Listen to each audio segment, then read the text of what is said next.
proceed to administer the oath.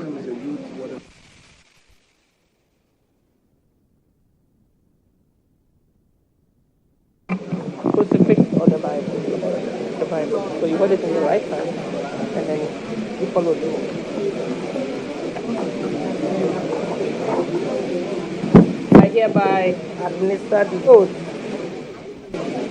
I, Judge Opare Addo, swear by the Almighty God swear by the Almighty God that the evidence I shall give before this committee touching the matter in issue shall be the truth, the whole truth, and nothing but the truth. So help me God. Thank you. Thank you very much. But please, if there is anybody here who is not ready to listen to the proceedings in silence, please kindly take leave of us.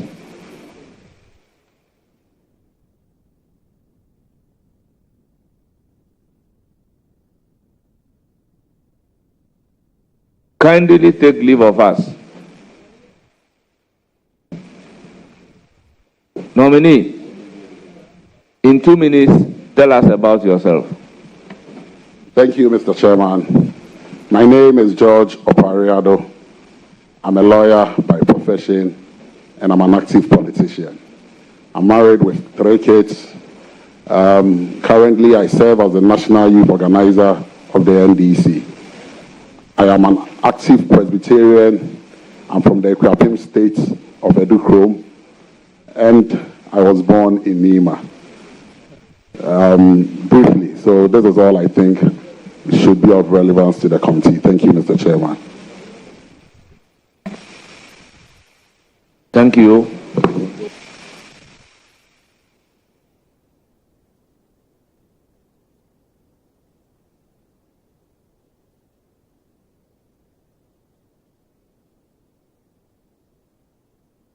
All members will proceed, and I will give the floor to Vincent Koasafwa. Thank you so much, Mr. Chairman. Let me use this opportunity to congratulate the nominee for his appointment as the Minister for Youth.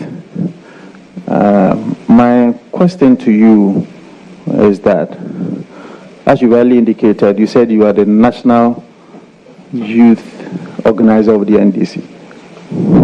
That's correct, Mr. Chairman. And so, because of our architecture of our political system, the winner takes all, there seems to be the belief from young people who are not necessarily aligned to your party that in the event that the NDC and its Minister of Youth has an opportunity to create jobs for young people, they may not be considered because you are the National Youth Organizer of the NDC. Can you convince me and the people of Ghana, especially the youth, that you are going to be fair, you are going to be patriotic, and you are going to apply your role or your office justifiably? Thank you, Mr. Chairman. Mr. Chairman, poverty knows no political color. And when His Excellency nominated me, the first statement I put out was that my doors are open for anybody, irrespective of political party, creed, religion, or ethnicity. I am here to serve the good people of Ghana. And as National Youth Organizer of the NDC, that will not limit me, and I want to assure this committee that my doors will be open to every young person who wants to see some development and improvement in his life. The good thing is that, let me quote Elon Musk. He says, "Your education doesn't matter to me. Give me a code and I will employ you." I don't care which political party you belong to. Give me a proposal that will create jobs for young people, and I will work with you. Thank you, Mr. Chairman. Thank you very much. Any further question? Right. Honorable nominee, are you aware of the age bracket as far as the definition of who a youth is? with respect to the GHOne definition? Thank you, Mr. Chairman. In Ghana, we use the 15 to 35 rule. No, I asked a very simple question. I'm saying that, are you aware of the age bracket for GHOne? Oh. Mr. Chairman, if the honorable member will be a bit specific, because within the GHOne, there are two different definitions and age limits for the youth for age. There is a 15 to 24, and there is a 15 to 35. So I don't know which one the honorable member is referring to. Let me because UNESCO puts it differently, and then some other UN organizations also put it differently. United Nations has a definition for the youth bracket to be from 15 to 24. That is for UNESCO. That's okay. The AU Charter also defines the youth bracket to be from 15 to 29.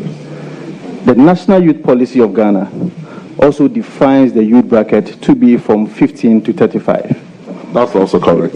In the event that you have an opportunity to review the National Youth Policy, would you want to have our definition to be in consonance with what the UNESCO and the AU Charter is? Thank you, Mr. Chairman. Our situation may be slightly different to some of the developed countries around the world.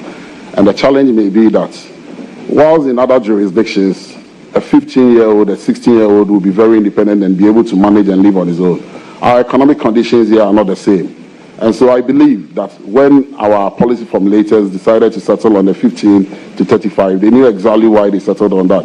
Because our socioeconomic programs and challenges that confront young people here may be totally different from challenges that confront young people in other jurisdictions.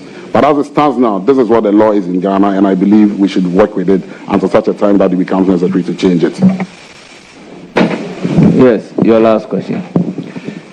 Honorable nominee, the NDC manifesto promises to create sustainable and decent jobs for the youth through strategic partnerships with the private sector, through strategic partnership with the private sector.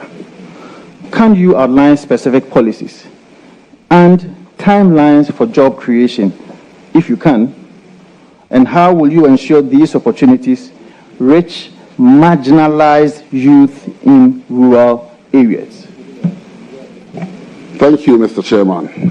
For any government policy to affect young people directly, we must first be intentional and deliberate.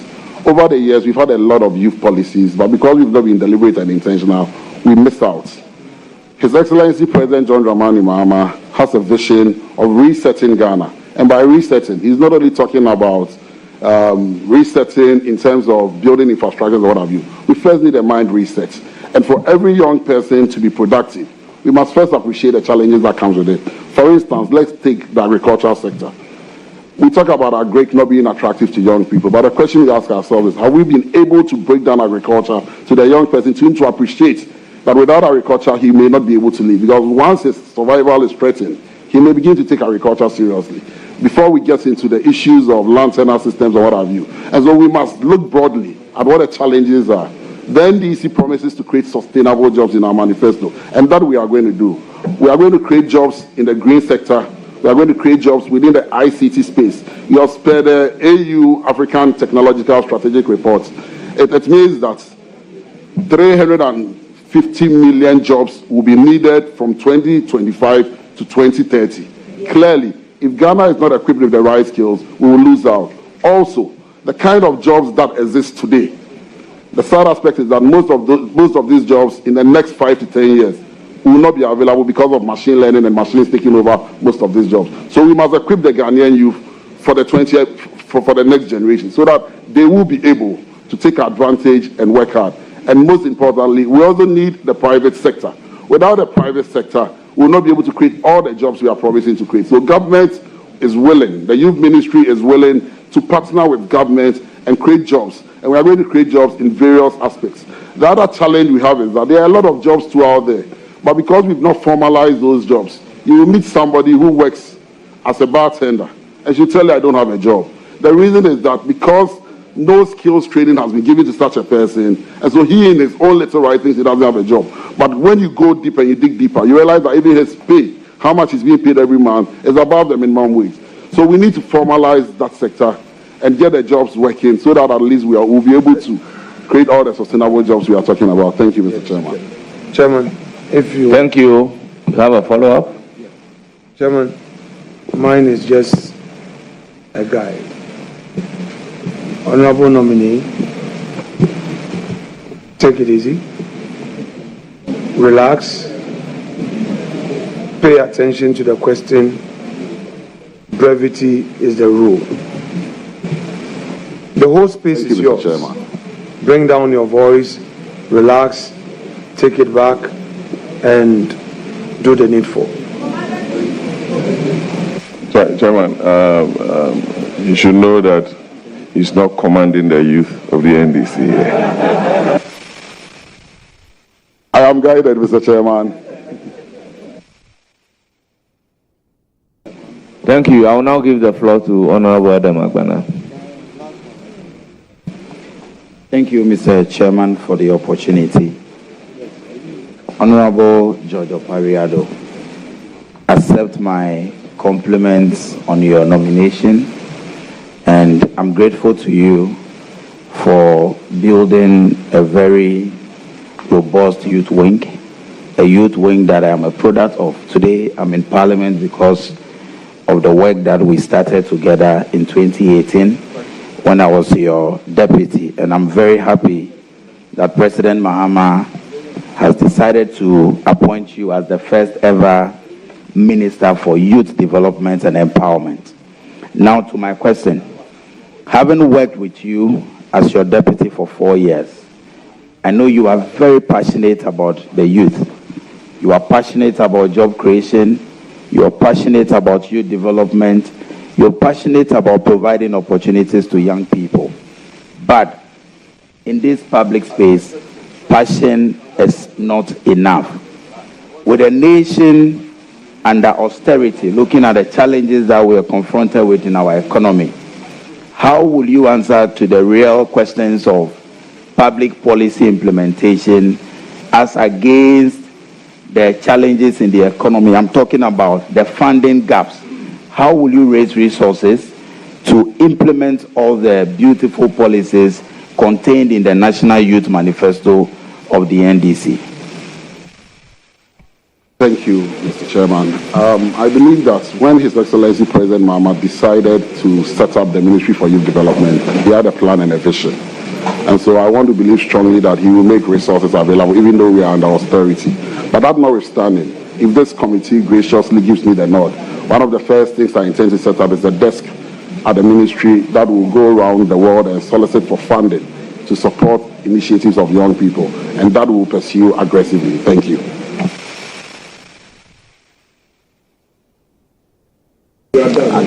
Any more questions? If you don't have more questions, Mr. Chairman, a follow-up. let me give the floor. You have a follow-up? Yes. Please go ahead. Thank you.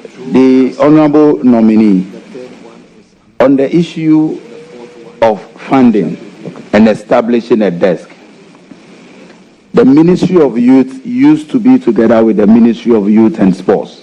Now it has been decoupled. You are the first Minister-designate, or you will be the first minister when you are approved. Do you have any ideas how much, in terms of allocation, is likely to come to your ministry? Thank you, Mr. Chairman. When I looked at the appropriation bill for last year, the total amount that was allocated to the Ministry of Youth and Sports was about 35 million Ghana cedis.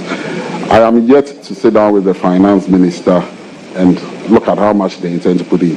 But His Excellency the President, because I know how passionate he is about youth issues, I want to strongly believe that they will heavily fund that ministry so that we can help resolve the many challenges that confront the young people of this country. Thank you, Mr. Chairman. Thank you very much. I'll give the floor to Nana Asafo-Adjei.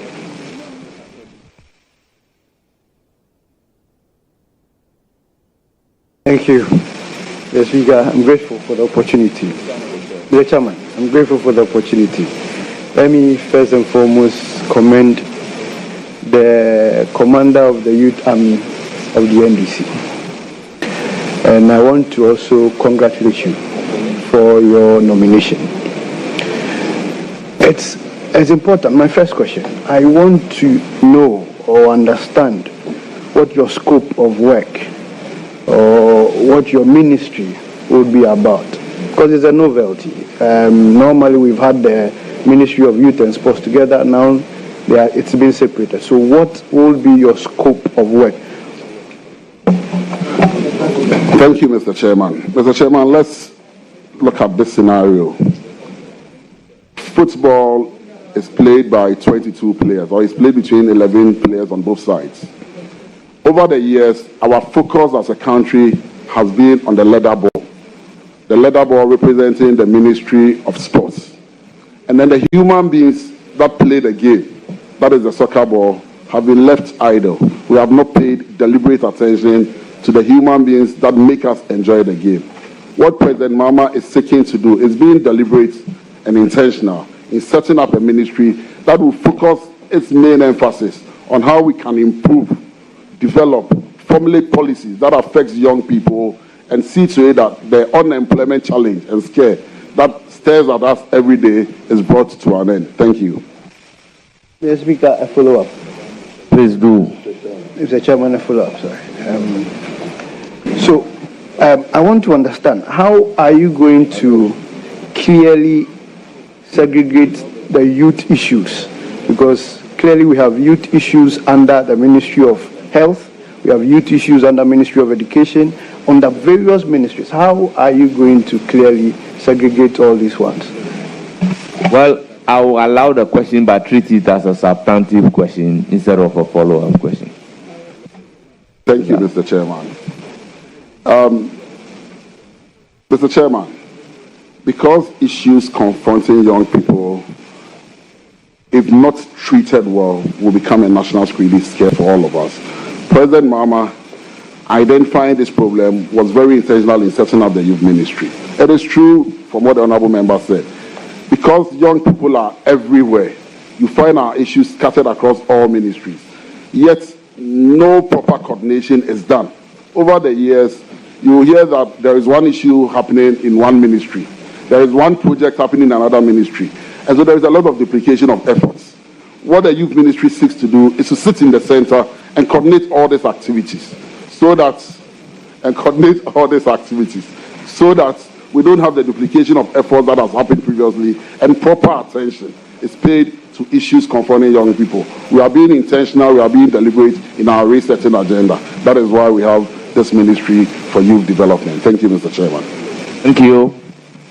You have one more chance. Mr. Chairman, so still following up from your response, it means you're going to have the National Youth Authority as a sole agency under your ministry. No, let me finish, because my questions are limited. I want to pack them so that you get it. Now, if you are going to have the National Youth Authority under your ministry, do you intend to create other agencies so you would help coordinate all the issues you are running about us in the youth issues? How are you going to synchronize? Mr. Chairman, can I answer now? Thank you. The EI that President Mahama issued in establishing the youth ministry puts 6 agencies under the ministry. And so it is not going to be the National Youth Authority alone. Other agencies are going to be there. And I believe the head of civil service together with the chief of staff are working to align those agencies. But the National Youth Authority, because of its acts and its mandate, automatically falls under that ministry. There are some special programs that we promise in our manifesto. And so as and when we begin to roll them out, His Excellency in His wisdom will decide under which agencies that they will fall. But most likely, most of them are youth-related, and I want to strongly believe that those ones will come directly under the purview of the Ministry of Youth Development and Empowerment. Thank you, Mr. Chairman. So the National Youth Authority was passed by this House. And then you clearly remember, Honorable, is the follow-up. Are you referring to the National Youth Authority Act. I'm referring to the National Youth Authority Act, which was passed by this House. We remember or we recall that Honorable Podo, Honorable Kwashiga went to court to get the court to declare that the 5% which is being given for youth development is null and void. How are you going to raise funds to support? Hold on. I believe that is not what the Supreme Court judgment said. The Supreme Court judgment interpreted a constitutional provision in relation to what constitutes total revenue. And this has nothing to do with national youth.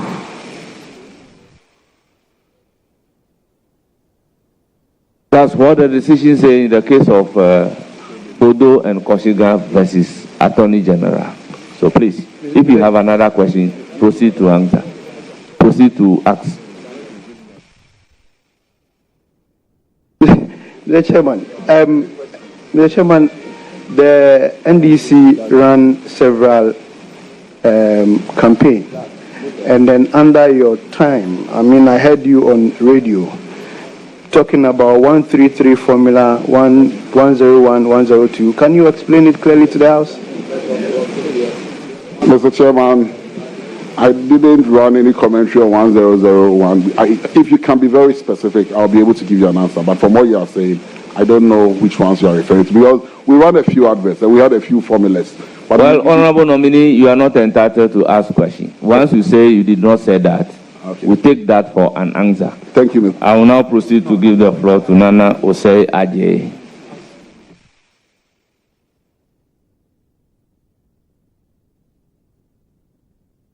Well, Mumuni Mohammed Nuruddin.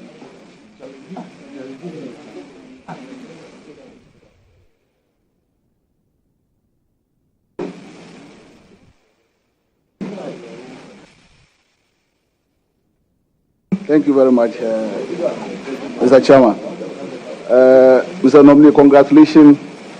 And I want to find out from you, a lot of your party youth went on rampage after the 2024 elections. What do you have to tell them? An example. Hold it. Please, hold it. Order. I will give you the evidence. I will give you the evidence. Order. Honorable members, let's have some order. And you watch national television. Honorable Nuruddin. Mr. Chairman. If you have the evidence that something happened, Mr. Chairman, and such a thing is coming from the people identified to be NDC youth, please table it for consideration. Mr. Chairman, I will forward to the committee after this. In Northeast region. Ask another question. Mr. Nominee, some youths, an example, in the Northeast region. Allegedly. In the Northeast region, right after the election, the regional coordinating council was locked by some youth of the NDC. I want to find out from you. Can you proceed to ask another question? Okay. Honorable Nuruddin, ask another question. Mr. Chairman.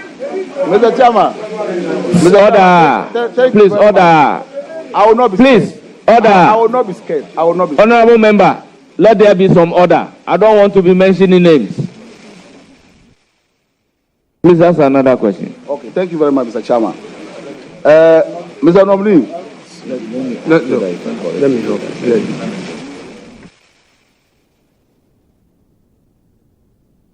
Another question. Please ask another question. Mr. Nominee, I want to find out what plans do you have for the youth who are into agriculture in this country? I will not be scared.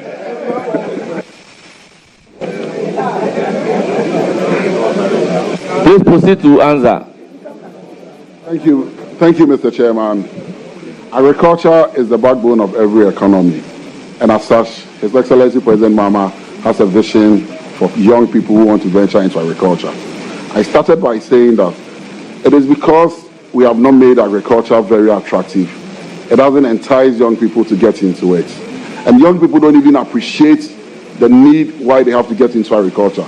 So we need to sensitize young people on why we need to get into agriculture and also make agriculture very formal and very enticing.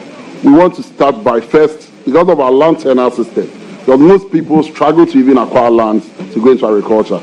As part of our manifesto promise, we are going to do what we call the land bank systems, so that people who have lands will make their lands available to their district assemblies and then form a land bank. And then if I am a prospective farmer, I go and assess that land. I don't have to pay for the land. But when I finish farming and then I get my produce, some percentage of whatever I get will be given to the landowner, like what we used to have previously called in Obwa in the Akan cultures. We're also going to start the farmer-based service centers. Because if you're a young farmer who wants to get into agriculture, the cost of machinery is so much that you may not be able to procure them on your own. And so you will need some support.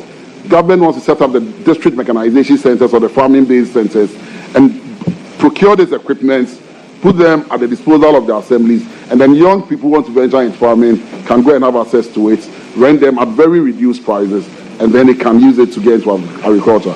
We're also going to support with improved seedlings, fertilizers, and every other service that is going to help young people get into agriculture. And so under the watch of the Ministry of Youth Development and Empowerment, we are going to empower many more young people, turn their passions into purpose, and develop agriculture in such a way that young people will enjoy themselves doing it. Thank you, Mr. Chairman. Thank you very much. Any further questions? Mr. Chairman, my second question has to do with Third one. the first question wasn't answered. The first question wasn't answered. Mr. Chairman, Mr. Nominee, we all know in this country, illegal mining has caused our water bodies a lot of havoc. I want to find out from you what plans that your ministry has about the youth in illegal mining. Thank you, Mr. Chairman. Before you answer, with all due respect, let's observe something correct. Let there be order so that we can have the opportunity to listen to the question and the answer from the nominee. With all due respect. Thank you, Mr. Chairman. Mr. Chairman, there is a Ghana we all want. And one of the things we want in the Ghana I want, illegal mining is not part of it. I want to see a Ghana where we do mining in a manner which is sustainable and doesn't degrade the environment in any ways. And I believe that is also the vision of His Excellency President John Dramani Mahama. And so young people who want to get into mining, first we need a reset of the mind. Until we reset the mind and re-engage them, there is an old way that they've done things, and we must re-engage them to change them from the old ways they've done things. We are going to work together with the Ministry of Lands and Natural Resources to look at sustainable ways of mining. Because I've always said that wherever there is gold and there is poverty, people will find ways and means of getting under the ground to take something out. We must eradicate poverty from the areas we find ourselves. And if we're able to do that effectively, by giving them alternative livelihoods, we may bring an end to the illegal mining menace. Thank you, Mr. Chairman. Thank you very much. I will now call on Yusuf, former Minister for Youth. Thank you so much, Mr. Chairman. Mr. Chairman, first of all, I want to congratulate the nominee for his appointment, especially being the first Minister for Youth Development, standing alone, because previously we have Minister for Youth and Sports in the various regimes. So I want to congratulate you. Mr. Nominee, my question to you is that His Excellency Nana Addo Dankwa Akufo-Addo's administration launched a 10-year youth policy and also its implementation plan. Given that this policy is at the early stage and you are taking over, what do you have to make sure that you implement this youth policy, and how do you intend to address the challenges that may come during the rollout of its implementation? Thank you. Thank you, Mr. Chairman. I have met the authorities at the NYA, and I've taken a brief from them.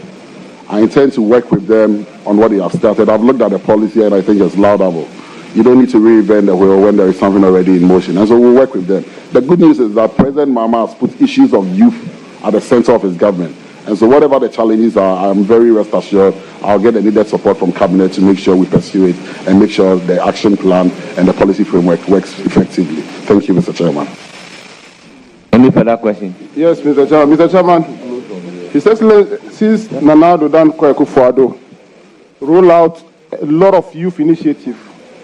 And these initiatives, like the National Entrepreneurship and Innovation Plan, you have the Youth Start program, you have the YEA, you have National Service, you have National Youth Authority, we have various youth initiatives in most of the ministries, like youth in agriculture. How do you intend to coordinate all these things to avoid duplication? Because every year during budget, most of these ministries will come with budgets for youth programs. If you even take the Ministry of Lands, for example, Lands and Natural Resources, the Alternative Livelihood Program was also a budget separate. How do you intend to coordinate all these things to ensure that the youth of this country get the benefit of the various youth initiatives that we roll out during our time, and making sure that you maintain them and possibly bring in more initiatives? Thank you. Thank you, Mr. Chairman. The good news is that today there is a Ministry for Youth Development. Previously, it was not like that. It was the Ministry for Youth and Sports. And we all know that issues of youth, because they are scattered, forgive me, Honorable, but once you get into the ministry, the issues become too cumbersome. Your focus just goes on to sports. And sports is easy. When I say it's not easy in the sense that there are no challenges, but it's a one-stop shop. And so you're able to deal with it. Luckily for us, His Excellency President John Dramani Mahama has set up a ministry that is going to coordinate all these activities. And so we will not have the duplication, because now information will be shared. And we're going to set up teams that is going to manage. And then there's going to be interagency committee that will look at programs that this agency is doing, and then we'll be able to sync them together so that we don't end up wasting the little scarce resources we have. Thank you, Mr. Chairman. Are you done? Thank you very much. On this note, I want to wish me well. It is a laudable initiative, especially making sure that we are able to judiciously use the taxpayers' money, and no different agencies doing different things, the same thing in different agencies. So I wish you well. Thank you. Thank you very much. I'm still on my left. I'll give the opportunity to Fred Che, Dr. Fred Che Asamoah. Honorable.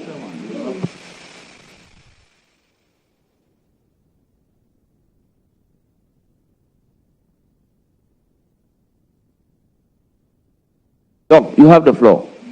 Honorable Chair, thank you for the opportunity. But first, let me congratulate my junior brother for his nomination.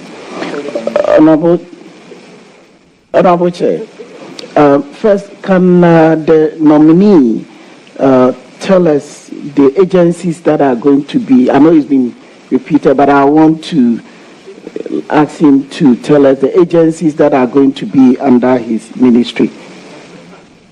Thank you, Mr. Chairman. The Youth Employment Agency, the National Youth Authority, the National Service Secretariat, the National Entrepreneurship and Innovation Program, which is not an agency yet, but then before you left, there was an act that was being worked on, and so I hope the act will get passed when we take charge. MASLOC, and then the Scholarship Secretariat. Thank you, Mr. Chairman. Mr. Chair, my next question will be, which of these agencies will you recommend to His Excellency the President to merge due to the duplication that is seemingly existing in terms of the functions? As a Minister for the Youth Ministry, which of these agencies will you recommend that we merge? Thank you, Mr. Chairman. It's early days yet. I believe when I take over as Minister, I'll have a proper brief from the various agencies, and then we'll be able to look at it and decide which ones we need to merge and which ones we need to keep. Thank you, Mr. Chairman. Please, order. Please, order. Honorable Chair, the OECD projects that in 26 years, the working population is likely to double in Africa. That means that 1 out of each working population will be found in Africa. Then also we know we have what we call not in education, not in employment, or not in training. With you at the youth ministry, how are you going to ensure that you can work with the Ministry of Education to make sure that we prepare our youth to meet this challenge, taking into consideration what we call needs, and also looking at the fact that the working population in Africa is going to double, and also considering the unemployment rate of our current youth in Ghana? Thank you, Mr. Chairman. I believe that's the last question. That's why it's convoluted. Thank you. Listen to the answer first before you decide whether you have a follow-up or not. Because the follow-up must strictly flow from the answer. Thank you, Mr. Chairman. Our challenge is not just the working class increasing. Our challenge is that there will be no jobs for us or for our population because of the issues of IT and machine learning. And so we need to prepare our youth towards that. By 2030, there will be 230 million jobs that will be needed in the IT space. And that is why His Excellency President Mahama is talking about training 1 million coders. It may sound audacious, but even 1 million coders for the 4 years will not be enough for us to meet the challenges that lies ahead of us. We need to build capacities of our young people. Currently, about, if I'm not mistaken, the NEET population, not in employment, not in training, and not in education, stands at about 12-point-something% of the non-working population. It's a danger. The danger is that these are the group that anybody can fall on. So when we have vigilante groups, because if I have a job, I will not be a gun for hire. You will not even find me to hire me. But if I don't have a job, then I'm available to do anything that anybody asks me to do. And so I am more than willing to liaise with all the relevant agencies to find out how we can reduce that number, train them properly, reset their minds, because most of them are tired. It is not that they fall into the hardcore unemployment bracket, because they have tried severally, they couldn't find jobs. And so they've come to the end of their search and said that I'm not going to do anything anymore. We need to have a mind reset. We need to reorient them. We need to constantly engage that group, because that group is a national security threat. And I am going to work with all the relevant agencies so that we train them, look for opportunities for them, and formalize some of the things they do so that they begin to see it as formal employment, and then we'll be able to get out of some of these countries. Thank you very much. Strictly a follow-up. It's a follow-up.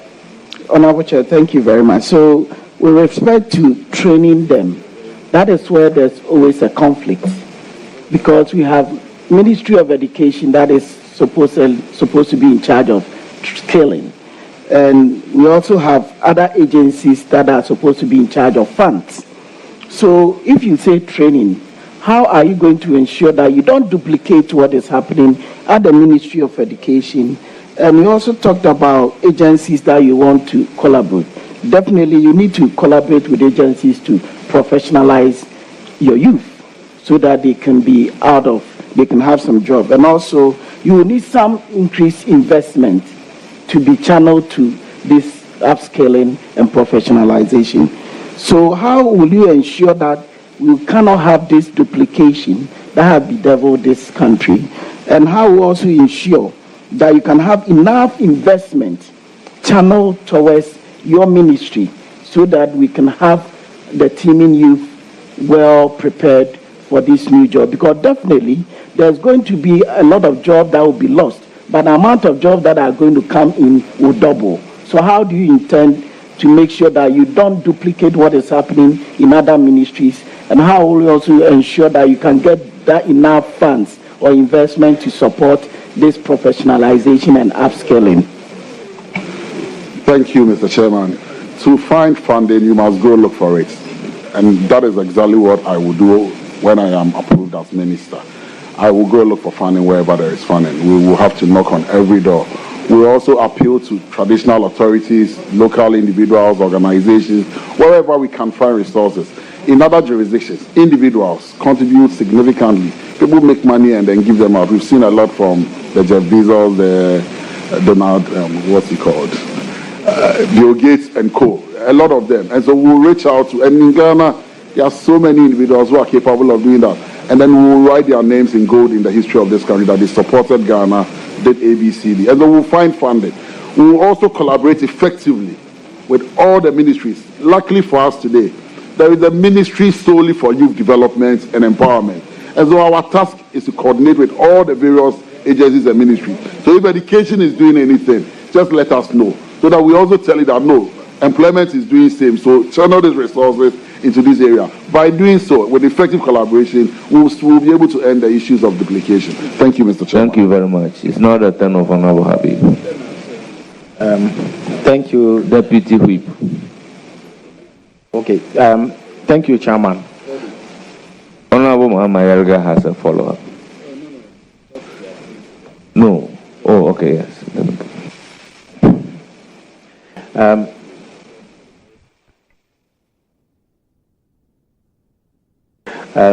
Thank you, Chairman, and congratulations, nominee. Chairman, I want to find out from the nominee. Your ministry is Ministry for Youth Development. Many a time, majority of violence and other things that happen in the country, youth are involved. Post-election violence. I want to get your view on post-election violence. Thank you, Mr. Chairman.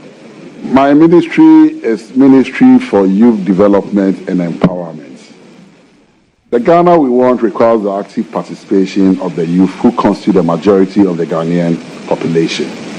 Resetting Ghana means total re-engagement, that is reorienting their minds, engaging them, and building for all of us the Ghana that we'll be proud of. Violence has no place in the Ghana I want.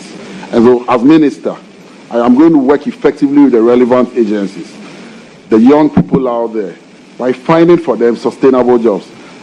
If we don't address the challenge of unemployment, we'll always have this issue of violence always staring at us in the face. If I have a job in the morning, and you call me to come anywhere, and I'm going to work, there is no way I'll follow you there. And so we will tackle aggressively the issue of unemployment. And by doing so, we'll render skills training. We'll try and put everybody who is willing and able to work, so that we'll be able to change the narrative, and then these issues of post-election violence do not continue with us in our space. Thank you, Mr. Chairman. Order. Chairman, I understand the nominee is the current National Youth Organizer of the NDC. And then you know or you understand? Chairman, I'm not NDC. I cannot speak to that fact. What about if he resigned before coming in here? It's a possibility. He could resign before coming for his... How do you understand something you don't know? So, Chairman, the nominee, are you still the National Youth Organizer of the NDC? Mr. Chairman, I currently remain the National Youth Organizer of the NDC. Thank you, Mr. Chairman. So, Chairman, now that it has been established, let me now ask my question. As National Youth Organizer of the NDC, what is your message to the youth out there on post-election violence?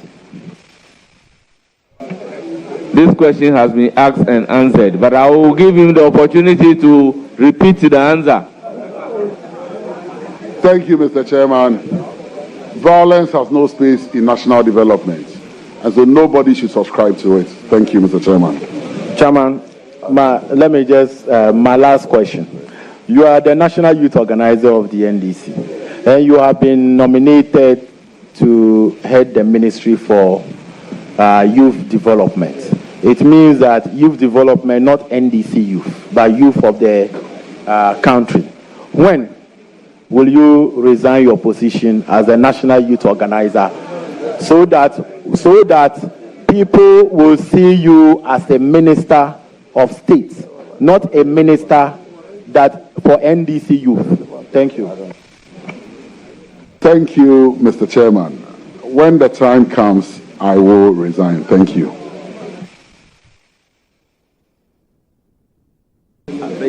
Thank you. We now proceed to Honorable Patrick Boma.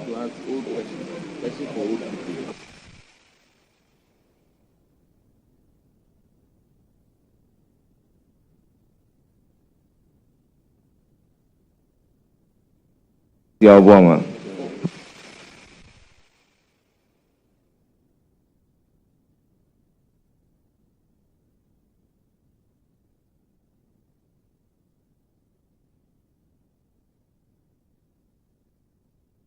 I will now give the floor to Minority Leader.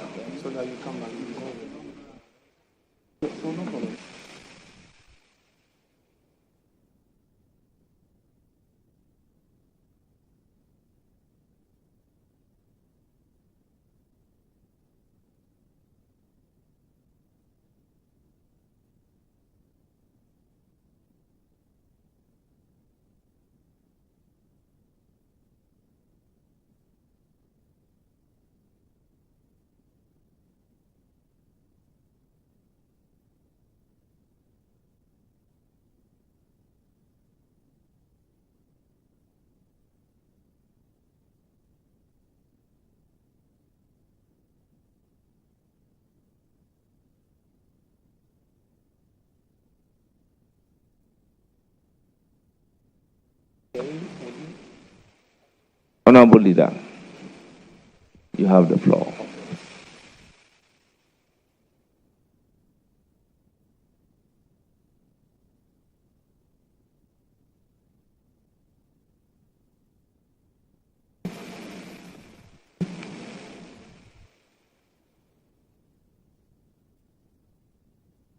Mr. Nominee, you've given your name as George Opare Addo, Esquire. Yes, please, Mr. Chairman. Have you, since birth, had this name and no other name? Thank you, Mr. Chairman. I have a local name, but it's not on any of my certificates, so when I write it, I don't write it. My mother has a pet name she calls me. Is this the name you have on your birth certificate? Yes, please. On my birth certificate, it reads George Opare Addo.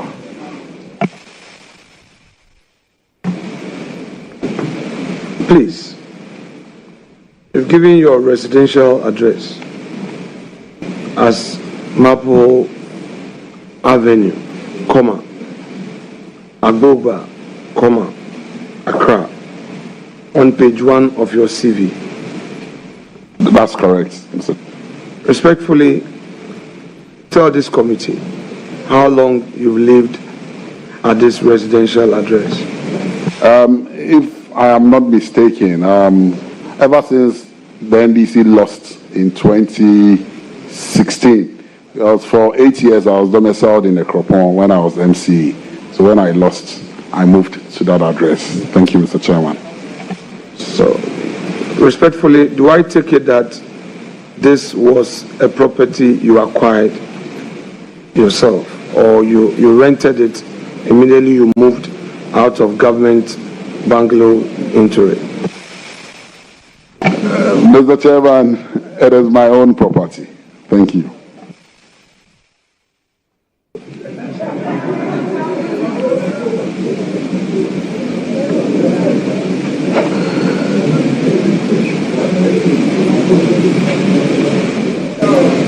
Honorable Nominee, are you able to tell us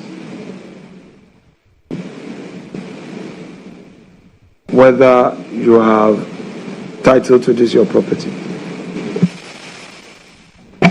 Thank you, Mr. Chairman. Not at the moment. I'm still working on the title because the area was demarcated, and I'm sure there was a ruling not too long ago on lands in those areas. And so we are still in the issues of resolving the issues of title. Thank you. Are you aware of the laws of Ghana on property tax? Yes, Mr. Chairman, I'm aware of that. Have you paid any tax to the state since, wait, I'm not done. have you paid any tax to the state since you bought this property? Mr. Chairman, I did not buy the property. And every year I pay my property rate. The district assembly sends a rate to me and then I pay. Thank you, Mr. Chairman.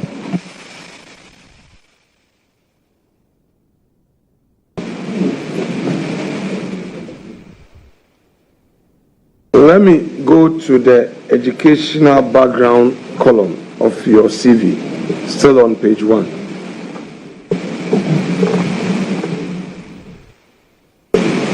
I know for a fact that non-LLB holders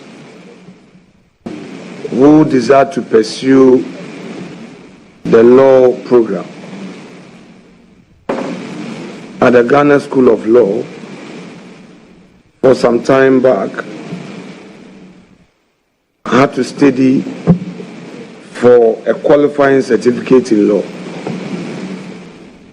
On your CV, you state that you are a holder of LLB from GIMPA, and at the same time, you state that you pursued qualifying certificate of law from Ghana School of Law. If it pleases you, would you want Mr. Chairman's leave to amend this record? Certainly, Mr. Chairman. It's a mistake, and I'm sure it was an oversight. So I'll need Mr. Chairman's to amend his leave to amend the CV. Thank you.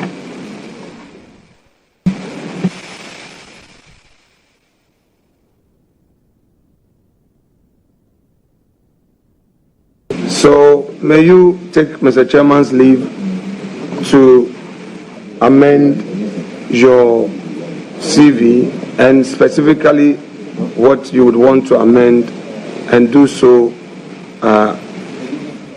aloud. So if it pleases the chair.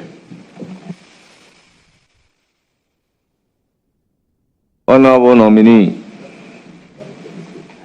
I realize it's a typo. The P, the professional certificate, is missing. Certainly. So you can amend and add it.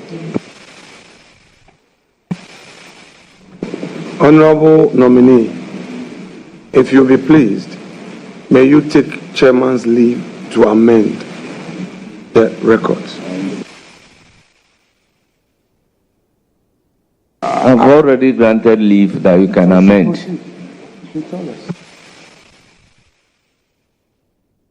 A bit confused, if you can help me out.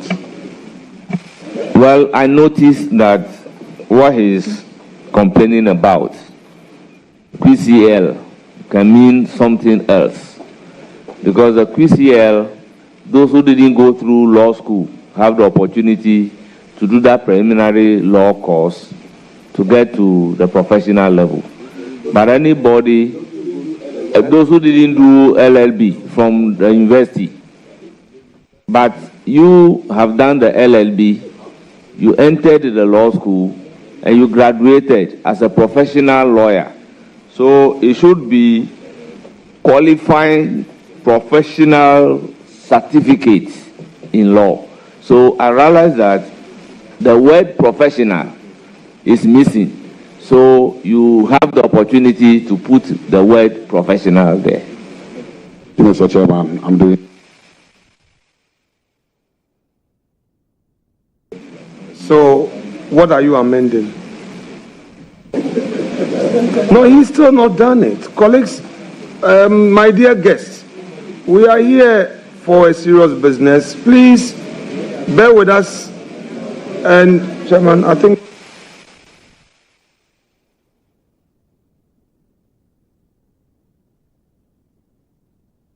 Mr. Chairman, I have amended the professional certificate of law. Thank you. Thank you very much. I'll give the floor to Roxanne. Chairman, thank you very much. Chairman, I'm surprised about Ranking's approach it is the practice of committees of parliament that where clerical errors such as this are detected and there are corrections, the corrections are deemed effected consequentially pursuant to the leave sought from the chairman. So it is not the case that the nominee must take pen, make the corrections around the table. The correction is deemed done consequentially pursuant to the leave sought. So the document before each member on this committee is deemed corrected. The members will take pen and do the insertion where appropriate. I think that the ranking member, who is a senior member of this house, knows this. So we plead with him. He should make progress on this matter. Chairman, I thank you. Thank you very much. Can we make progress?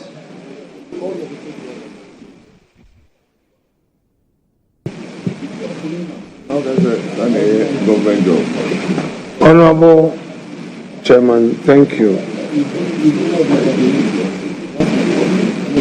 Honorable nominee, page 4 of your CV, you have the hobbies: reading, playing football, surfing the internet. Let's go to the second one, playing football.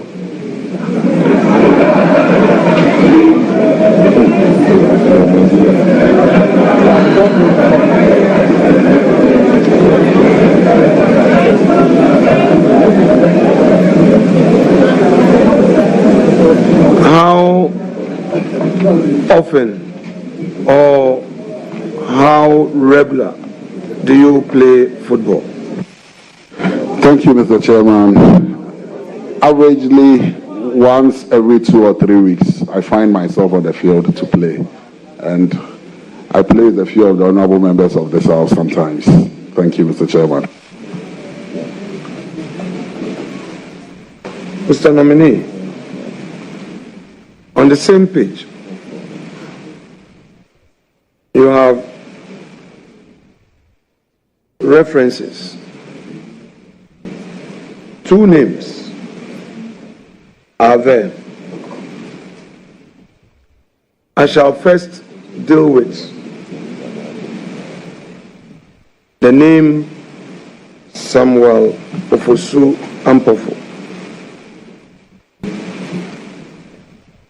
I am aware that he earned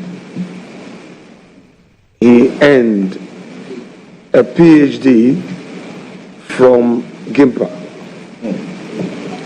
Would you be fair to him to amend your records, which record currently stands at Mr. to Samuel Ofosu Ampofo, PhD? Would you? With the leave of Mr. Chairman. With the leave of Mr. Chairman, I will make those amendments. Thank you. All members, amendment accordingly carried out. Now, to take somebody as your referee, to me, means a lot. Share with us how Dr. Ofosu Ampofo has inspired your career. Thank you, Mr. Chairman. If you indulge me, Honorable Samuel Ofosu Ampofo was instrumental in me coming into mainstream politics. In 2008, he was one of those who identified me and pushed me to become a parliamentary candidate for the NDC in Dakri constituency. In 2009, when His Excellency President John Evans Samuels of blessed memory nominated me to become district chief executive then, he was my regional minister. And then within that same period, he became the local government minister.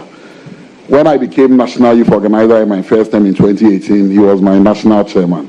And so I have had him in all my space through my political life. And that is how come for my political experiences, I have learned and garnered a lot from Dr. Samuel Obosoapofo. Thank you. Who is Richard Addo? Thank you. Mr. Chairman, Richard Addo is my big brother and a business mogul in this country. I worked under him in the private sector when I was working within the private space.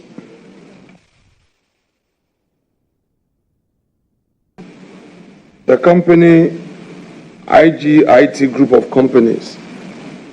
Are you a director of that company? Mr. Chairman, I used to be a director until I joined politics and he cut me out. Thank you.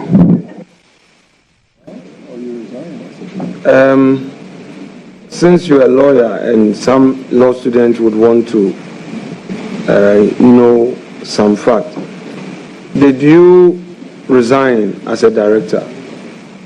Yes, I did resign, Mr. Chairman.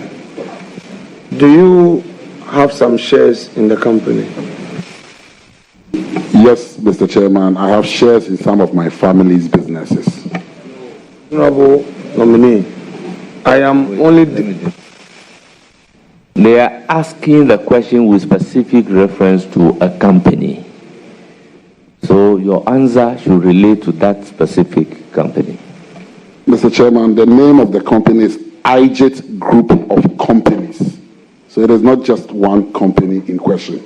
It's the IGIT Group of Companies. That is why I said I have shares in some of the companies. All right, so let's do a little exercise there then, since you are. Now, on the IGIT Group of Companies, how many subsidiaries are there? Mr. Chairman, I may not be able to volunteer that information rightly. I don't have all. I know there are a few companies in there, but I don't know the numbers because the company keeps growing. And because I'm not active in there, I may not be able to answer all the specific questions. Thank you, Mr. Chairman. The IGIT Group of Companies, is it a holding company? Mr. Chairman, like I said, it was structured. It was one company initially, and then we had other subsidiaries under it. But I left the company a very long time ago. In 2009, when I became municipal chief executive, I ceased working with the organization.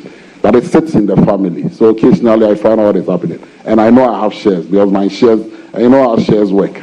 I have not relinquished of my shares and I've not taken them back. But I know that he's added on a few other companies.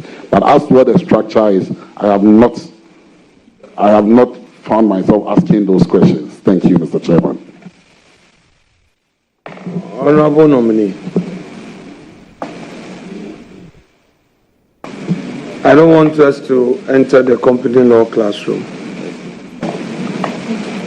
but your juniors at the bar listening, your seniors and your contemporaries will expect certain answers, because these are very specific matters of law, which you and I cannot do anything about.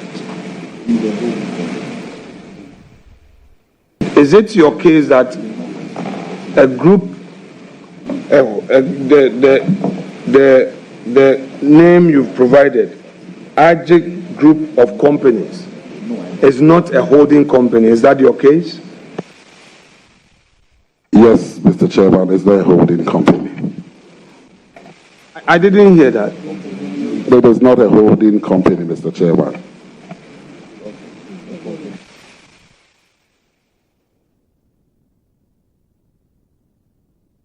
Honorable nominee. Chairman, Mr. Addo, once you've told the committee, we are all students of the law, that IGIT Group of Companies has some subsidiaries, and it's trite that is the holding company with some subsidiaries they're under, with a different structure, directors shareholders and different shareholding structures. So don't worry, let's make progress on that. That's it. Yeah. So that is why, I urge you to please pay attention, so that if we may have to do some corrections, or chairman would always grant you the leave to amend. I understand. We give out things to our secretaries to type for us, and sometimes they make mistakes. So I will move away from there.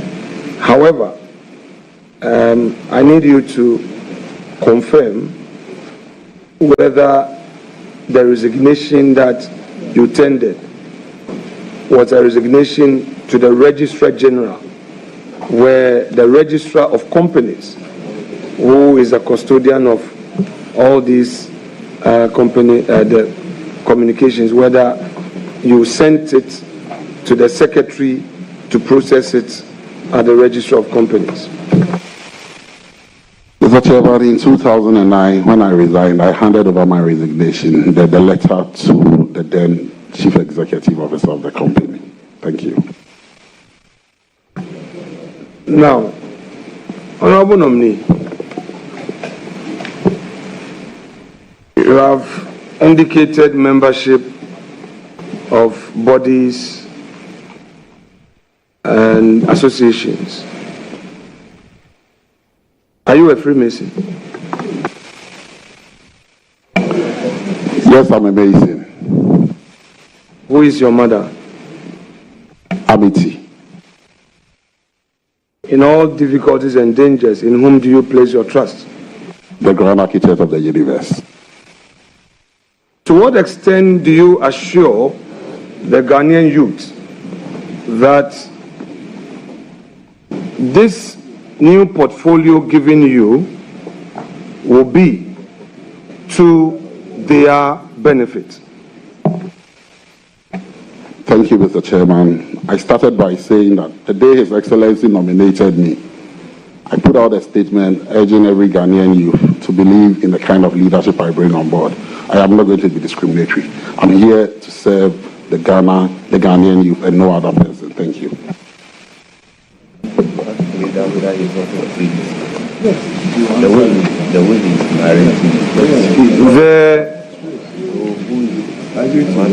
The CV that you provided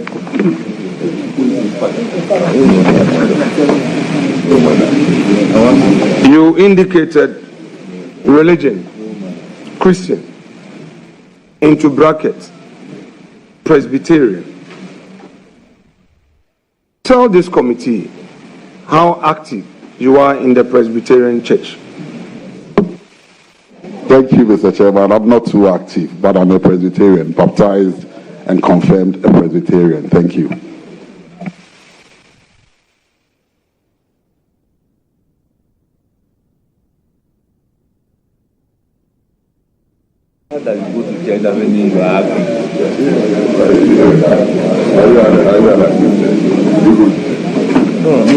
Mr. President, has recently told us that perhaps instead of enacting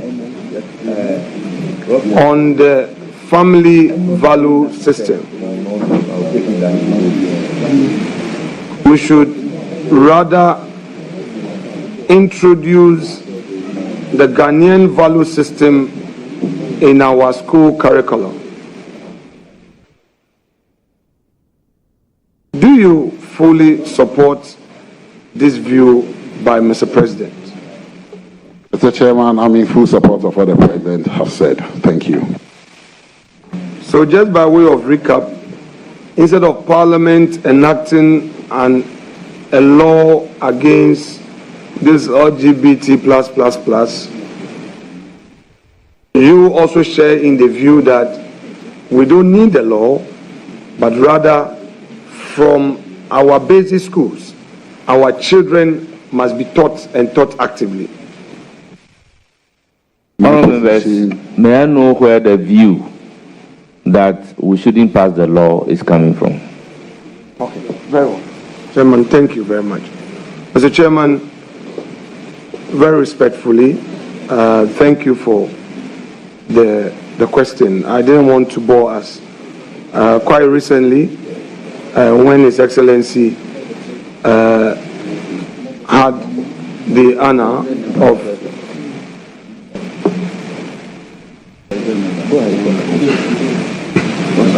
Please go ahead.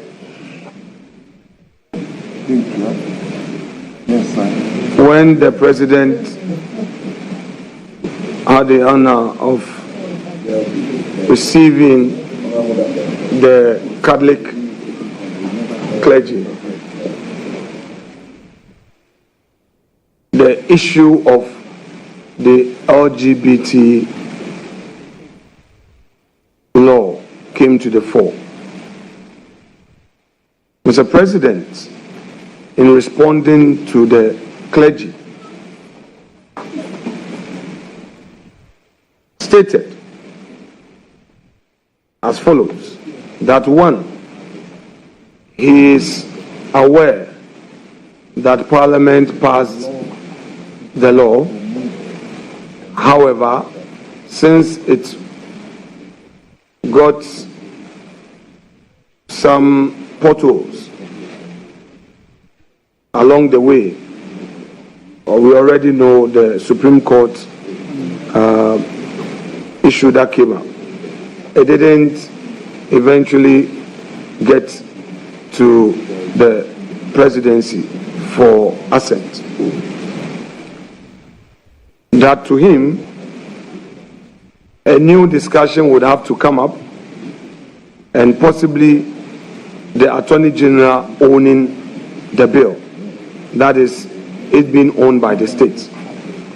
Then he went further to say that perhaps if the discussion is escalated and we pay attention to introducing our value system in our schools for our children to know what our values are as Ghanaians, perhaps there may be no need to enact. So that's the background. That's the background. Now, having that background, I just want to know from you whether you... I recognize Roxanne Dafama for on point of order. Chairman, thank you very much. Chairman, gratuitously, I was one of the people who sponsored that legislation. And I listened to His Excellency John Dramani Mahama carefully when he had that engagement. I think the ranking member and the minority leader is misinterpreting and getting the context wrongly in regurgitating what is supposedly is attributable to the president. I think if he wants to make his point, he can make his point firmly without linking it to what the president supposedly said or not. To that extent, I think that he's misinforming the public. He is suggesting that His Excellency John Dramani Mahama says that there will be no need to pass that legislation, and that cannot be accurate. With all due respect to the ranking member, that cannot be accurate. Honourable members, from even the narration of the minority leader, he said the president says the Attorney General may have to own that particular bill. What is the meaning of Attorney General owning a bill that is not going to be passed? Definitely, from his own narration, it means that the bill must be passed, introduced in Parliament by his Attorney General. The bill itself is seeking to promote Ghanaian family value. Therefore, the introduction of that bill in our schools is in tandem with the very bill. So how can the statement be to the effect that he doesn't want that bill to be passed? So please, let's make progress. If we can, minority leader can veer from that point and then we proceed.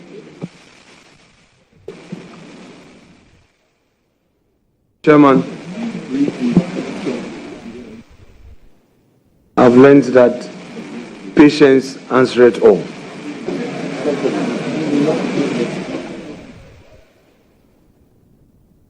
Honorable nominee, there is a school of thought that holds a view that we should enact a law as Parliament to promote proper Ghanaian family value and sexual family values and our sexuality.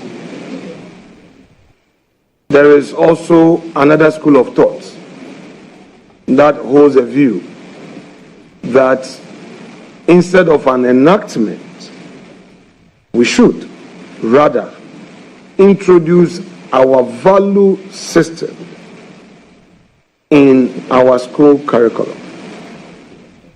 Being the Minister-designate for Youth Development and Empowerment, well aware of the Gen Z thinking and how society has become fluid on a number of these issues, thereby diluting our value system. What option would you have out of these two schools of thought? Option one, Mr. Chairman, thank you. A law being passed to promote our family values in our schools and also make sure that things are done rightly. Society, we cannot use Gen Zs as an excuse. The older generation has a responsibility of bringing them up right, and that is what we must do. Thank you, Mr. Chairman. So, if God willing, you get the opportunity to serve in cabinet, do you assure the nation that when this matter comes up and these two schools of thought make a presentation, you will reaffirm your position on the enactment? Yes, Mr. Chairman, thank you. And yes, I've heard you. I appreciate that. The issue of youth unemployment is of concern to all of us. Would you agree to a suggestion to the effect that our youth do not take advantage of social intervention opportunities that are often introduced by governments? Thank you, Mr. Chairman. It cannot entirely be correct that our youth do not take advantage of social interventions introduced by governments. As a country, we've not been very intentional and deliberate about issues confronting young people. And so if we are intentional and deliberate, I believe we will achieve the results. We have paid a lot of lip service to issues that affect young people. And over the years, we have seen a lot of duplications, and so we have not built the right synergies to get the right results that we seek. If we put issues that affect young people at the center and focus and make that and make the information available to them, I believe we'll be able to fix the issue of unemployment that confronts us. Thank you, Mr. Chairman. Honorable nominee, I would give you a practical background to the question I want to ask you. I claim your attention. I've been 8 years assemblyman in my 4th term as a member of parliament. The youth of Efutu, that's where I know. So I will use that as an example to lay the foundation and see how you react to it. Will come, they want to be empowered. I'm doing business. I need money. I want taxi, work and pay. Buy me a car. I need industrial machine. Buy me, do work and pay. I need Prajia. Buy it for me. I will do work and pay. I need Abubuya, work and pay. I need Albo Moto for fisheries. Fishing. Buy it for me. I will pay. I need canoe. Buy it for me. I will go fishing and I will pay. My experience from Efutu is that a lot of these opportunities end up as giveaways rather than the funds being plowed back for us, I will put it, the second batch or another batch. I've spoken or engaged a lot of my colleagues in parliament. The story is the same all over. First of all, as MC for 8 years, did you have such an experience to the issue so that we can have a national conversation? Thank you, Mr. Chairman. When I was MC, we implemented a Let's Step program. Under Let's Step, I still know some of the people who benefited and are still using the equipment they got under Let's Step in the Equivalent of municipality. The challenge is not that our youth are not hardworking or they are not aspirational. Honorable, with respect, that is not what I've said. Please, I'm careful with the language. Take it easy. Take it easy. I haven't used the word our youth are not aspirational. I have not used the word our youth are not hardworking. If we want to have a national conversation which will solve your problem and my problem and our problem as a political class, let's do so. And I think around this table, the nation has offered us an opportunity as a political class to confront this matter. If we choose to do partisan politics, well, I will leave the jury out there to judge. And you may not have gotten a golden opportunity. So please, take it easy and deal with the question.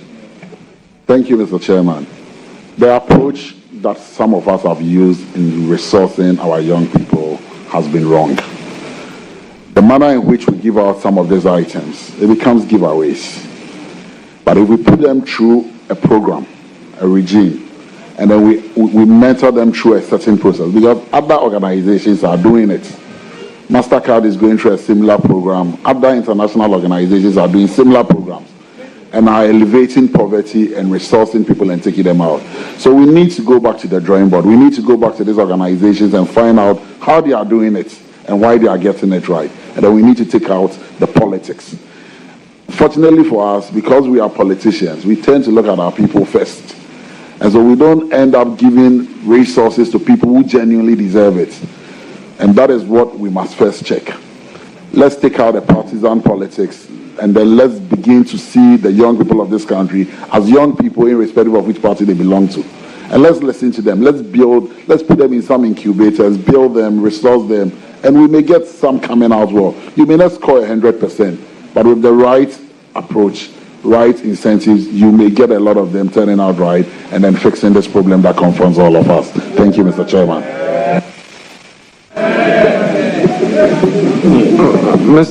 Mr. Nominee,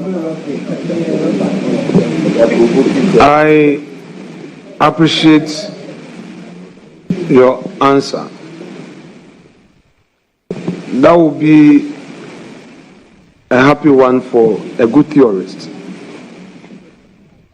But you and I know, as national youth organizer, your constituency youth organizers are expectant. Your regional youth organizers are expectant. The many youths who during the campaign took pictures with you are going to show you pictures that they were there with you. I agree with you that the approach by politicians could be a factor. But can we really detach from this?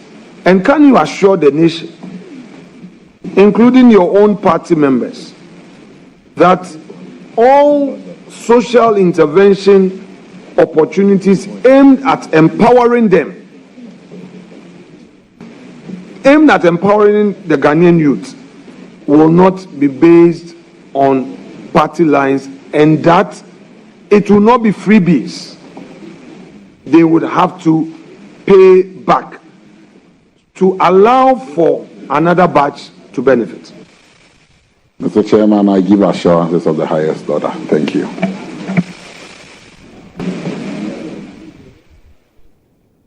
Now,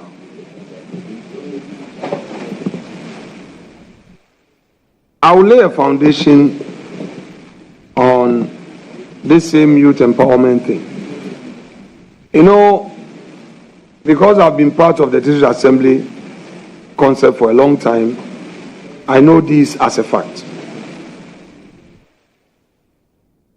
President Rawlings, blessed memory, introduced this poverty alleviation intervention program. Many people got loans. They didn't pay. It became a cost to the state. Kufuor introduced Maslock. Many people got the funds. They didn't pay. It became a cost to the state. Professor Mills of blessed memory continued the Maslock and even further introduced some empowerment programs to support the youth. People did not pay. It became a cost to the state. President Mahama, in his first term, continued. I remember State of the Nation address, some youth intervention programs. In 2017, when Akufo Addo came into office, the records at Maslock was to the fact that a lot of people took the funds, did not do what they did. In MPP, 8 years, same thing happened. They didn't pay. You've come in.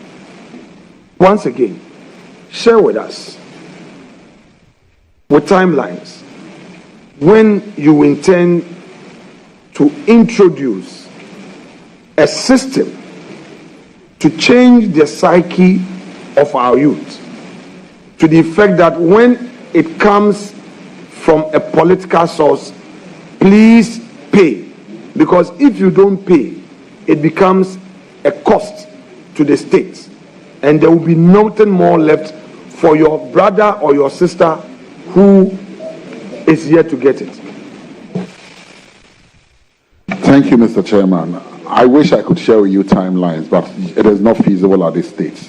I know what the problem is. We all know what the problem is. But we need to sit down with the state actors and have a thorough understanding of what the problem is. When that is done, I'll be able to tell this committee at a later date how long it's going to take us to fix the problem you are referring to. Thank you.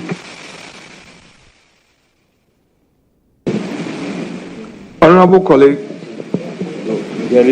do you have your own youth agenda as you go into the ministry?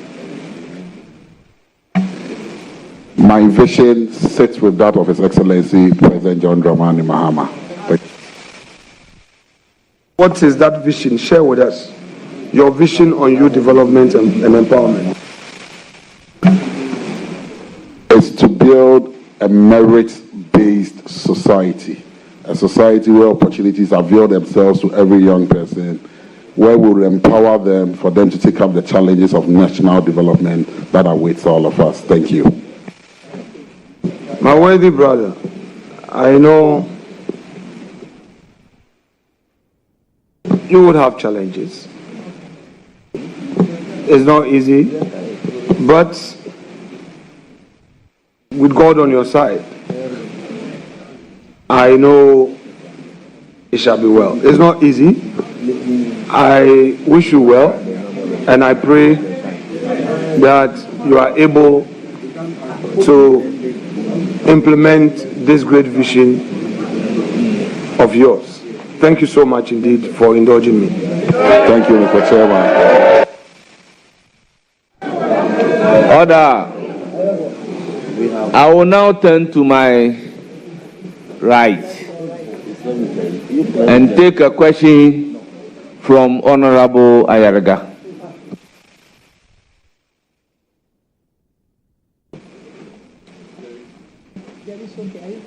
Nominee, congratulations.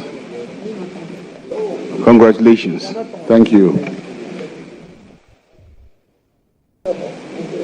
You were asked a lot of questions about the fact that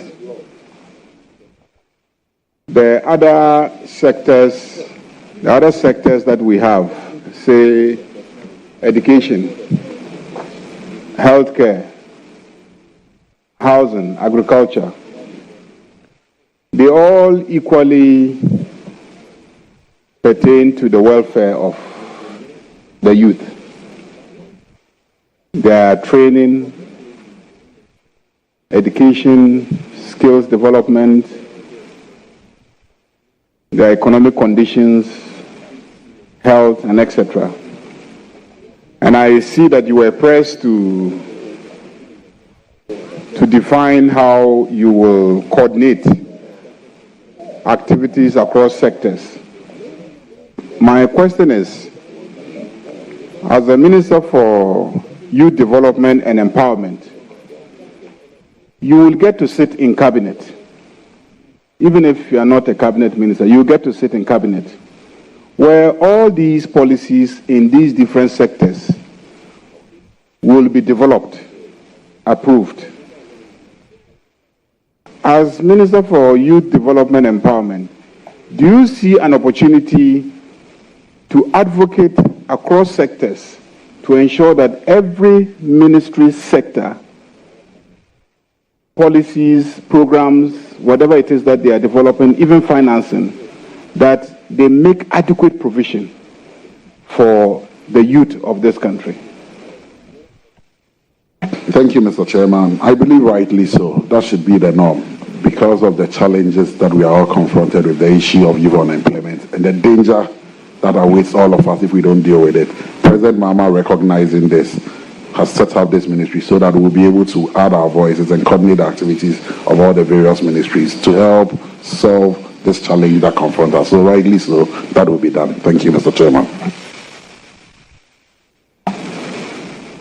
You went around the country, you campaigned very hard, you sold the agenda of the NDC to the youth. They bought into it and they voted NDC into office. And for the first time, President John Dramani Mahama, in an unprecedented fashion, has set up a special ministry to focus on the welfare of the youth. How would you grade President John Dramani Mahama in terms of his commitment to the welfare of the youth? Order. Thank you very much, Mr. Chairman. Let me use this opportunity to commend President Mahama for what he's done. When we opened the National Youth Secretariat, he made a commitment to the young people of this country that when given the nod to lead again, he was going to set up a ministry solely for youth development and empowerment. That promise he has fulfilled. He also promised that he's going to empower and appoint a lot of young people into his cabinet. I believe the list that has come, we've seen a lot of youthful faces. And so we commend President Mahama. On behalf of the Ghanaian youth, we commend President Mahama for giving us this opportunity, and we assure him we won't let him down. Thank you. My last question.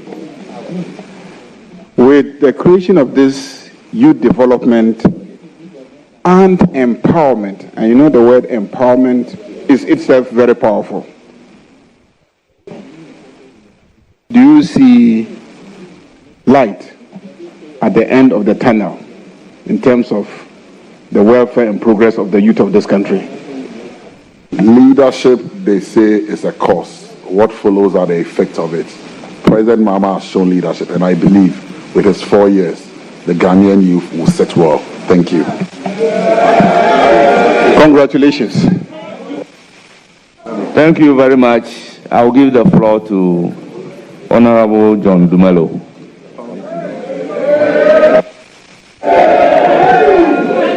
Please, order. Thank you, Mr. Chairman. Honorable nominee, congratulations once again. And I also want to say thank you for all the good work you did in Ayawaso West Wogon. For me to become MP. My question is simple.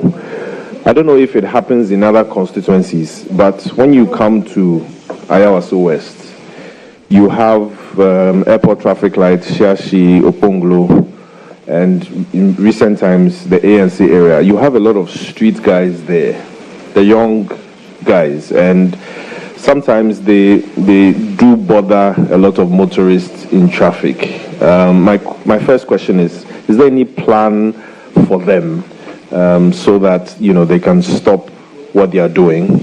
Thank you. Thank you, Mr. Chairman. A lot of those people you find there are children. And so I'll have to liaise with the Minister for Gender and Children Protection to look for a comprehensive plan and program to enroll these people in. But I assure you that we will do something about it. It's becoming a menace and it must be dealt with. Thank you, Mr. Chairman. Thank you so much. My second and last question. You did touch on agric, but as a proud farmer myself, I would want you to just elaborate something on agribusiness. That is adding value to what we, the farmers, produce. You did talk about, you know, farmers and the help you give to farmers. What about those who want to add value? What about those who want to set up their small industries so that they can all add something to the value chain? Thank you. Thank you very much. In the manifesto of the NDC, we have a program that seeks to support young people, young entrepreneurs who want to venture into agri-business. Apart from that, we are also going to pursue an aggressive program where Ghanaian products can be marketed abroad internationally to the international markets. And so we'll be liaising with the Ministry of Trade and all the relevant agencies. And we'll also be helping young people set up cooperatives. And we are going to set up a fund that is going to support young people who want to venture into agriculture. It is all stated in the manifesto. And so once it rolls out, we will help support, because we cannot continue with the post-harvest losses. It must come to an end somehow, some way, and that we intend to achieve. Thank you, Mr. Chairman. I do it for you. Do it for you too. Any further question? I will now give the floor to Honorable Zuera Ibrahim.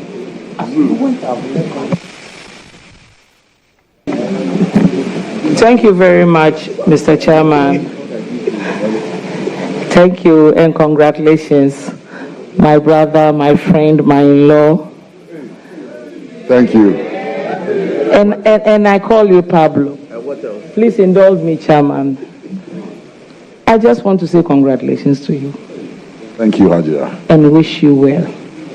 You and I have worked successfully on 3 projects, and all have been very successful. I trust you. I believe in your capabilities. And I know that you are going to meet the aspirations of the youth of this country. The youth of Salaga South are upbeat. The youth of Ghana are upbeat. And I know you are going to deliver. May Allah be with you. Thank you. All members, I will recognize Patrick Boama. He promised to be very brief. Very brief. Very, very brief. Congratulations, youth leader. Thank you. I know you are very energetic, and the youth of the country, not the NDC youth, are upbeat to see how you deliver your new portfolio. But let's do some mathematics. I went through your manifesto. That's the blueprint of your campaign. And realize, I think it's paragraph 5.5, that's where it starts. It's page 156 of 200. Yeah. Honourable members, I believe strongly our brothers from the other side are in love with our manifesto. Chairman, tells you how serious we are, not wanting to let anybody slip through. Under your GHOne program, do you have it there, Pablo? Or you've chewed it? We had the youth manifesto. The GHOne project is also in it, and then we found space in the main manifesto. So that's right. I'm able to speak to it. I can tell from that paragraph that you are telling the good people of this country, your microphone please, that you'll be creating 10,000 jobs annually in that particular program. Given the fact that we have 276 constituencies. I don't know, if you have a calculator, let us know how many jobs you'll be creating in each constituency under that program. I did my mathematics, but I want you to tell the committee. Mr. Chairman, thank you. In terms of constituencies, I will not be able to give a figure. Oh, 276 constituencies. No, if you indulge me. We are 276. If you indulge me. If you indulge me. The reason is that the urban areas have more people than the rural communities. The migration into the urban areas is one thing we should also consider in looking at this problem and creating of jobs. Currently, with our population, about 60.5% of our total population are within the urban areas. And so if I intend to speak to constituencies, I may end up leaving out some because of where the numbers are. But we intend to create jobs. And you see, I've always said that there are a lot of jobs in the system. Unfortunately, we've not formalized them. Let's take Accra, for instance. There are about 200,000 middle-level income households.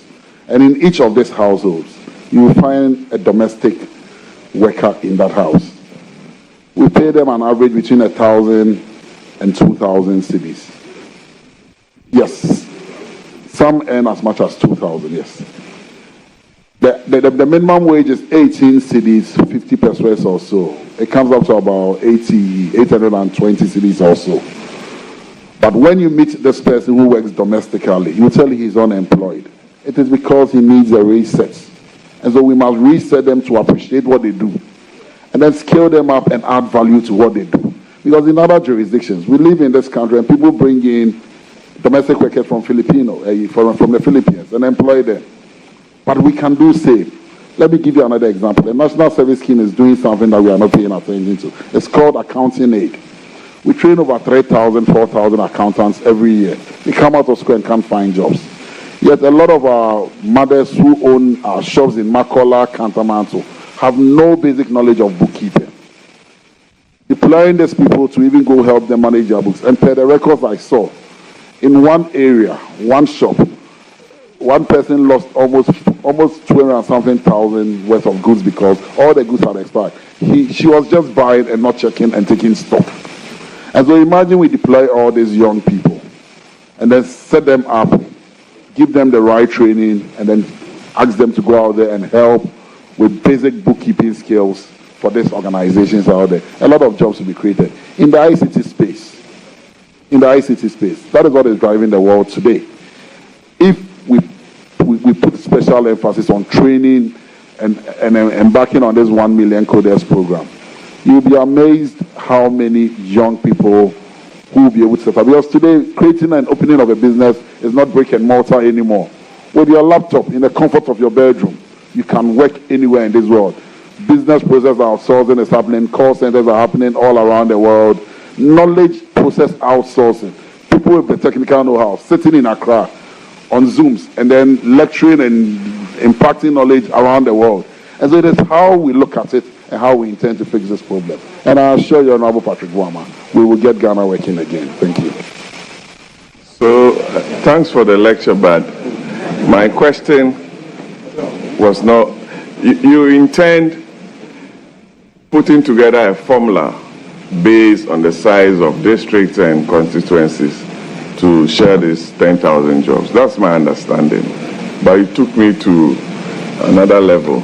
But I've gone through it. I know you have digital literacy, access, youth and skills development, youth participation in entrepreneurship, and what have you. I also saw that you want to set up establish a youth entrepreneurship micro scheme, institution, with a seed capital of 750 million Ghana cedis. We are under an IMF program.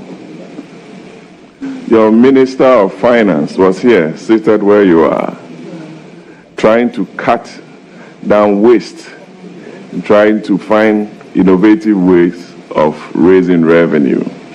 750 million Ghana cedis is about 46 million US dollars. How can you convince Dr. Kasiel Atuforsen, who is seeking additional financing from the IMF and World Bank, to put in money into this credit scheme, not believing in the repayment of the credit that you intend to give out, which is a very good idea, but you and I know that it's not easy going after people who owe.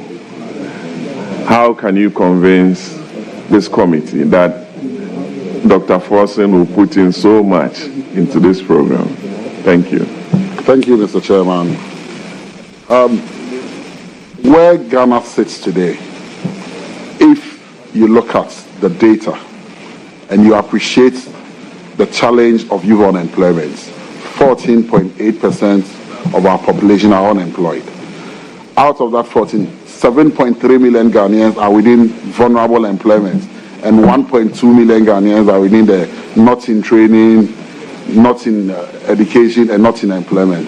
This is a national security threat, and issues of national security should be treated seriously. I believe strongly that when we pitch with the Honorable Minister for Finance and we put forward a good proposal and we decouple this fund from the usual strings of politics attached to it, and what we seek to do with this fund, the vision is clear and there is a clear understanding. I believe strongly that he will buy into it and help us find the necessary funding to fund it. We will also have to look elsewhere internationally to find funding for this. And so there are issues affecting young people, and because of the digital space we find ourselves in, there is a lot of funding out there. We will take advantage of it, go out there, seek that support, and get funding to come and roll out this program, because it will help change and re-employ our young people. Thank you. And just a follow-up, I know the Green Army is right behind you.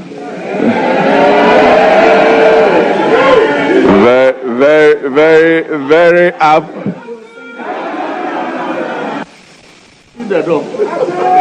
All members, please, we are in Parliament. Committee sittings is the same as parliamentary sitting. So what you have just done is out of order. We don't do it in Parliament. So if you do that again, I'll be compelled to cite you for contempt. And we'll send you to a privileges committee. Chairman, and you'll be the same person to represent them there, since they have right to counsel. So, Mr. Addo, my good friend, my last question. You were very honest in your presentation that you give effect to the National Service Act, which was passed under President Akufo-Addo and the MPP administration. Which aspects of the act will you be giving effect to enable you realize your dreams as a minister for youth empowerment, youth development and empowerment? On that note, I wish you the very best and congratulations. Thank you. Thank you, Mr. Chairman. Thank you. Mr. Chairman, I've looked at the acts. I have also looked at the national policy. There are a lot of good programs in there. I met the outgoing Director General, and after the brief, I assured him that I'm not the appointing authority, but whoever goes to sit in that chair as the National Service Director General, I will try and put the two of them in touch, so that all the knowledge he has, because he's very knowledgeable when I engaged him, all the knowledge he has. CCB entry, Doctor. Yes, Dr. CCB entry, very knowledgeable. All the knowledge he has, he can share with whoever comes to sit in that chair. Because I believe that if power changes hands, whatever is good must be carried upon. And I've seen a lot of good things in the act, and I assure this committee that we will work with it and give it the necessary effect that it deserves. Thank you. Thank you. I'll give the floor to Honorable Rickett again.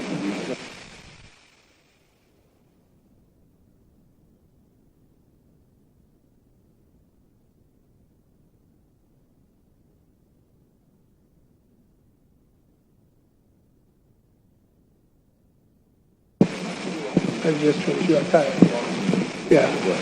Thank you very much, Mr. Chairman. My good brother,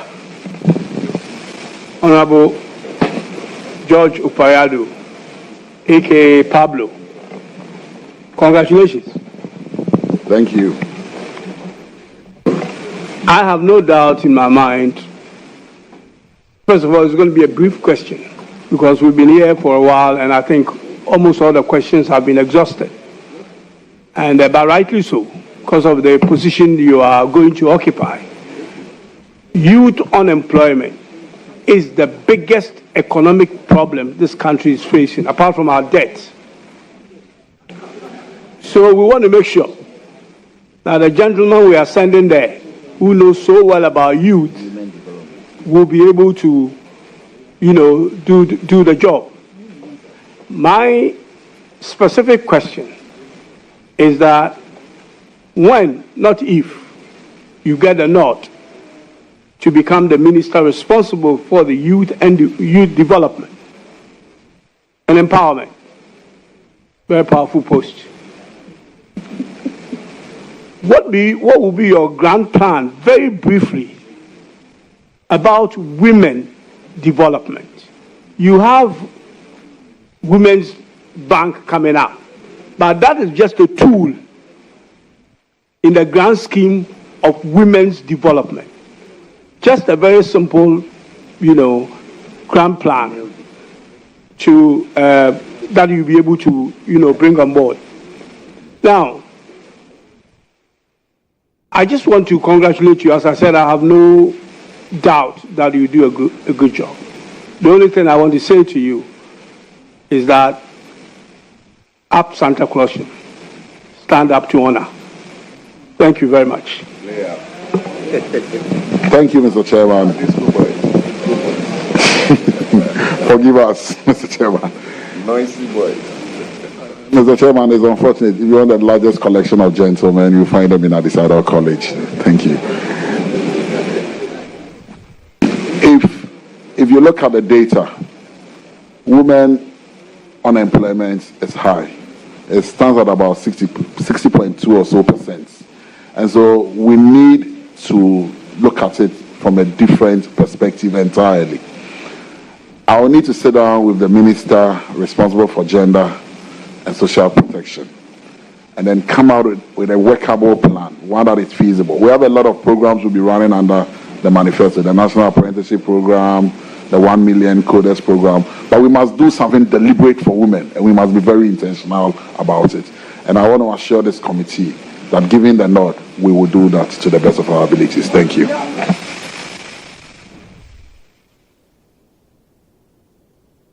Thank you very much, honorable members, for your endurance. I will now proceed to recognize the following people.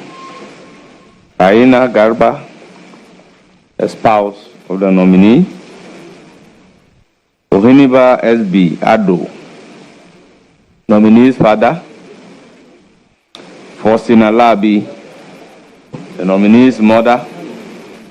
Richard Yao Addo, brother. Reverend Francis Entry, Reverend Obuafo, Ose Adeayo, Kwesi Ekufu, Obuafo, okay, thank you. Ose Adeayo, Kwesi Ekufu, Ekwapim Hini, Nana Ansasas Raku III, Mampihini and Chidom Hini of Akuapim State. Nana Otubo Jankwesi, Eburihini and Adontihini of Akuapim State. Osudumja, Osuodumja, Otutu Ababio, Edukrom Hini and Manfihini of Akuapim State. Osajifo Ampim, Anye Wenchihini, Ochechekro Kwamisachi, Ababio, Abotachi Hini, and Akuapim Asoso Hini. Forgive me if I don't pronounce the word correctly. Emmanuel Okaiminta, National Youth Committee Chairman. Order. Harry Entry Kakari, Special Aid. Alahaji Farian Alasan, renowned banker. Reverend Philip Makoni Doji, Head Pastor, Charisma House Chapel, Ghana. Abubakar Nutu Rahman, Esquire, lawyer. Osahini Boafo and San the Third, Krontihini Akuapim. Awo Korama Nifahima Edukrom. Last on the list is Adisadel Old Boys Association. Santa 1999. Hello. All right, now you can sit down. Honourable members, I use the opportunity to thank the nominee for attending upon the committee, answering questions vociferously as a lawyer. Well, as you are hereby discharged, and surely you hear from the committee. Well, so that is a wrap for the day. The very final nominee, Judge Opare Addo, who is Minister for Youth Development and Empowerment, who has just concluded his vetting, and that means that today's exercise has officially come to an end.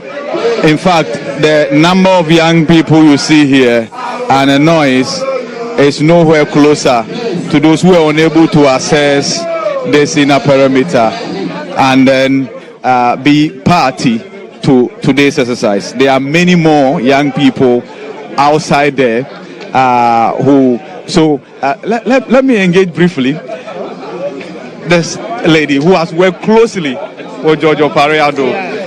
She's actually the Deputy National Youth Organizer for the NDC. You are live on GHOne TV. What do you make of what Pablo just did? It's been a beautiful evening, very inspiring, and we are all hopeful and very enthusiastic about his regime. We know that he Yes, you can go. Yes, you can go. Yeah, so I have personally, like you said, I have worked with Pablo George Opare Addo for 8 years as his deputy, directly under him and under his supervision. And we know, prior to his regime, that the state of the National Youth Wing and what it meant to everybody within the NDC and even outside the NDC. Today, he has been able to elevate the image of the NDC's youth wing so much so good that everybody wants to be associated with the National Youth Wing of the NDC. In fact, the people have had cause to even criticize our opponents or our friends on the other side, their national, youth organizers, their national youth leadership and all of that, using us as an example to encourage them to up their game. So I would say that everywhere Pablo has been, there has always been excellence, distinction, and I know that where His Excellency John Dramani Mahama has put him is not going to be an exception to the rule. He is going to manifest his skills, he's going to manifest his knowledge, he's going to involve everybody and all the technical knowledge and all the know-hows and everybody who has something to contribute. I know that he's going to involve all of them and we'll all come to the table and make Ghana great, reset this country and put it on the pedestal that we can all be proud of. How important is it that he gets this right? You can see the youth charge behind you, unemployment. How important and critical is it that he gets this right? In fact, I think you have used the right word, critical. Where we are as a country, we are on the verge of either surviving or either collapsing. And as a matter of urgency, we must do something drastic to ensure the stability, the peace and cohesion that we have in this country as a people. And if we are going to achieve that in a manner that we want and we all can be proud of, then we must have a Minister of Youth Development and Empowerment who knows the job, who knows how to go about the job, who among all the critical issues will focus so much attention on job creation, employment, giving decent, meaningful employment to people. It's not going to be the normal ad hoc, NAPCO sort of thing where people are just employed shabbily into the system, given some pennies, and after some few years, they are asked to go and stay home. That is definitely not sustainable. So we are talking about decent, sustainable jobs where Ghanaian youth can be proud, can wake up in the morning, go to work, come home, so that another person can go. And we are talking about a youth organizer who believes in the 24-hour economy. Introduce yourself fully for the sake of our viewers. Definitely. I am the Deputy National Youth Organizer for NDC. In fact, Pablo's deputy. The full name. Ruth De La Cedo. Yes, Ruth. Yes, of course. So let's briefly engage. You're live on GHOne TV. When your name was mentioned, there was some chanting here. Everybody excited here. How important is today for the youth, for your party as well? Very, very, very important.